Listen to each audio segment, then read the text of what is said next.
there is thy sting. Let's take enlightenment as our starting point. The realization that we are really all one, not intellectually, but really experiencing the oneness of it all. The blinding understanding that all there is awareness. Awareness is the unity that every seeker seeks, and the truth that we all hide away from by default. One becomes the two. God says, "Let there be light," and out of the void comes... Awareness becomes aware of itself. However you choose to understand it, the net result is that we are a byproduct of awareness, experiencing itself.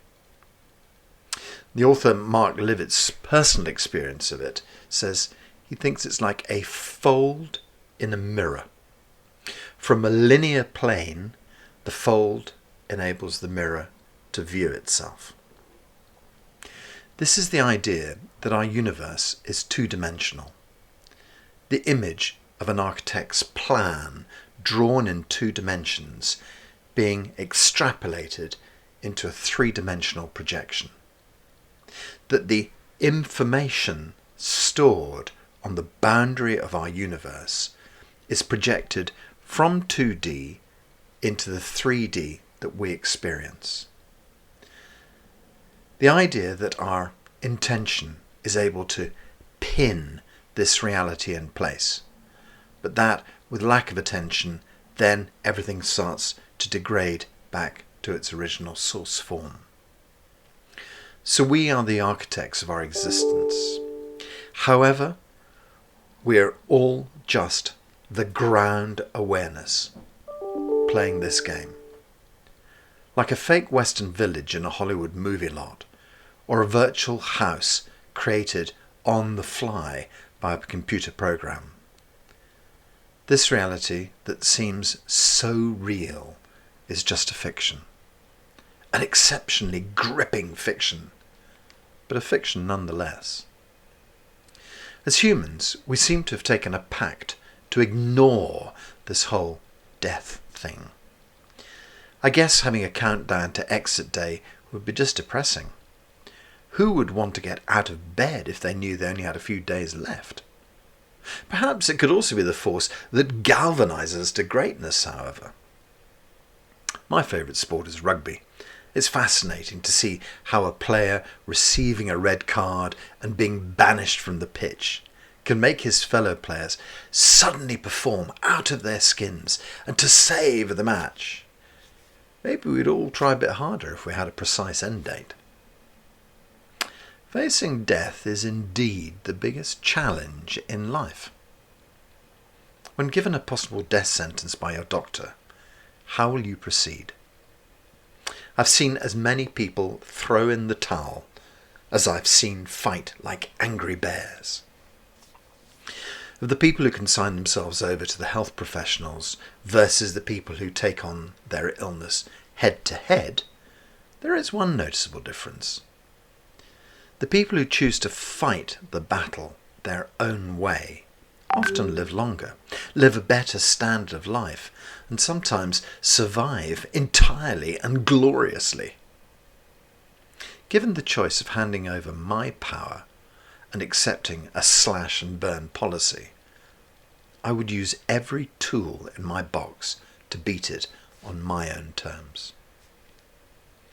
The important realization is that I'm not going to cheat death entirely, though. We hear interesting stories about Taoists who live into their hundreds, even thousands of years. Clearly having any record to prove that is difficult to say at the least. There is the case of the Japanese man whose life at one particular address was exceptionally clearly recorded for 247 years. The evidence is pretty undisputable, with a notice from the council wishing him happy 100th birthday, and then 200th birthday. and neighbours who still remembered him right into the 1960s, I think. Not everybody would want this for themselves. I have no doubt there are Qigong practices combined with mental hygiene and great herbal enhanced diet that would make you live to well over 100 years old. The first thought that comes to most minds is, I wouldn't like that, watching all my family and friends die. I did, however, just mention mental hygiene. To enable oneself to live to this sort of age, the self-realization that none of this is real is required. If your mind is full of chatter and criticism, if you're constantly angry or sad, you'll never live that long. The only way to have this longevity is to understand the nature of our universe, to have seen it for what it actually is. When at last you see that looking back at you from out of every other person's eyes is you, you start to understand that death is not the end. You begin to realize that you don't come into this life, but you actually are this life, and always have been, and always will be. We live these human snapshots as if everything in our life is really important. Check out Instagram and Facebook. I often have ideas like this essay that I think are really, really important. I write and post them out there for you to read. God, most people think that it's really important to let you know what they had for supper. I know, I love a good food selfie. We're generally all sold a lie by people who have figured out the game a little bit more quickly than the others. The lie that if you're nice and good, remember to work hard, this life will pay you out. In reality, it tends to pay them out, while your life gets used up for nothing. There are various levels of player in this game. Firstly, the worker drone. He's born, he's given a pretty rubbish education, is used up quickly and dies. On his journey, he might ask, "Why me?" But he never bothers to answer that question. Next we have the bosses. Born, educated well, exploits others, dies a little bit older than the drone. He might still ask, "Why me?" but never bothers to answer that question either. We have the intellectuals. They think about why me. They have answers to why me, but never do anything but discuss it. Then they die too. Then we have seekers. They are born, probably educated well, although it's not a necessity, as these seekers come from all walks of life. They quickly see the tumble dryer that the rest of humanity are spinning round in and clock it for what nonsense it is. They find ways out of the matrix, often death or the threat of death, that spurs them to awaken. Sadly, so many of them have been minced through the Western medical mincer before they realise the mistake they've made, that the realisation comes too late for them. Don't get me wrong, I have cause to offer my profound thanks and blessings to emergency doctors, right here and right now. They saved my beautiful daughter's life last night. Bless them all. Chronic illness is not something I'd entrust to them currently, however. The ones who make it out of the system find any way they can to slough off the stress that's been imposed on them by the system. As all my regular readers will know, the tripod of good health for me is Qigong daily exercise, a careful diet, and mental hygiene. Exercise well, eat well, and think in a healthy way. So our seekers find a way to exist outside of the mainstream, Self-cultivation leads to all sorts of special abilities. People experience a thinning of the veil between us and awareness. Interestingly, I feel that as a foundation, meditation and Qigong are great starting points, but they can also hinder you if you don't see them for the simple tools they are rather than the destination. I think that if your path of solitude has taken you to a monastery, then you went up a blind alley from my perspective. I feel that meditation is a tool to help you gain control of your mind.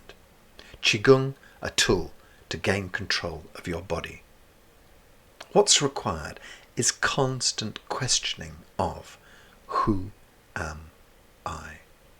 Until you find yourself back at the unescapable truth. You are total awareness. And so am I.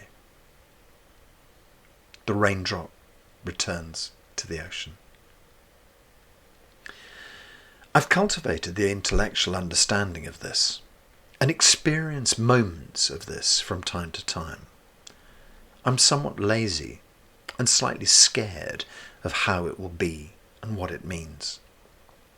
That being said, I'm still inching my way forwards along the ledge, ever closer to looking into the abyss of awareness.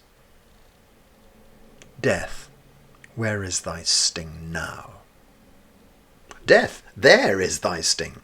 Thy sting is getting to the end of the game, and let's be fair, none of us knows when our sting is round the corner, and not having figured it all out.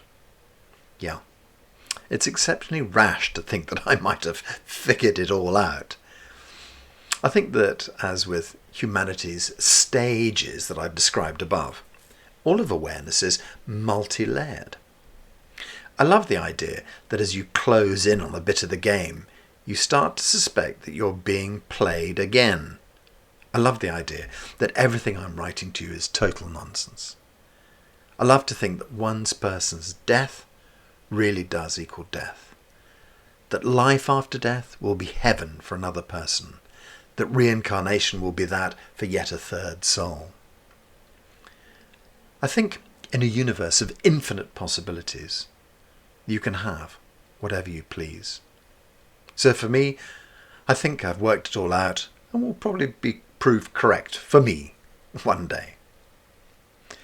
That idea that I'm God and so are you is, however, most comforting. If I'm just a flicker of total awareness, having fun, then why not enjoy it to the fullest? I hereby declare for total happiness. Sure, the big tests in life await me, as I was all too aware of yesterday. Recent deaths have forced me to really consider where I stand on the subject.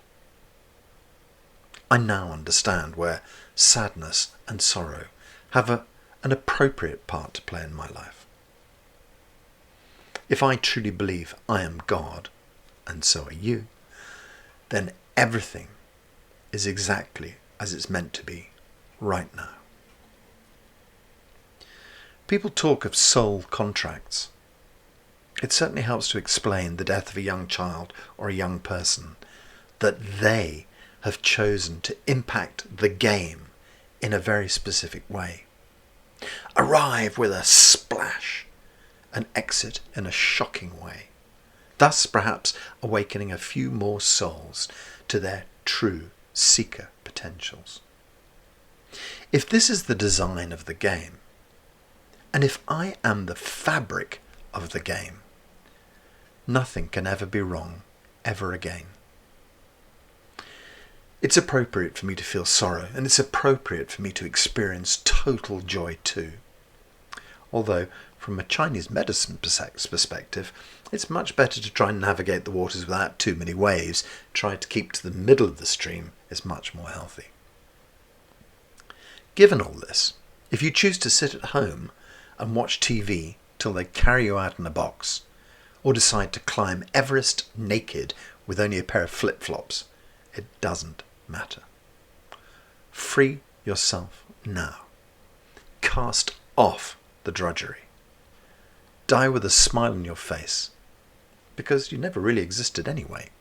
Come on, you are God. You might as well behave like God. And for God's sakes, smile whilst you do it. Remember, when death comes knocking, or when birth arrives, it's all just part of the circle of life. And when things seem to make no sense, it's just because you haven't seen the whole picture yet. But you should make it your life's work to try.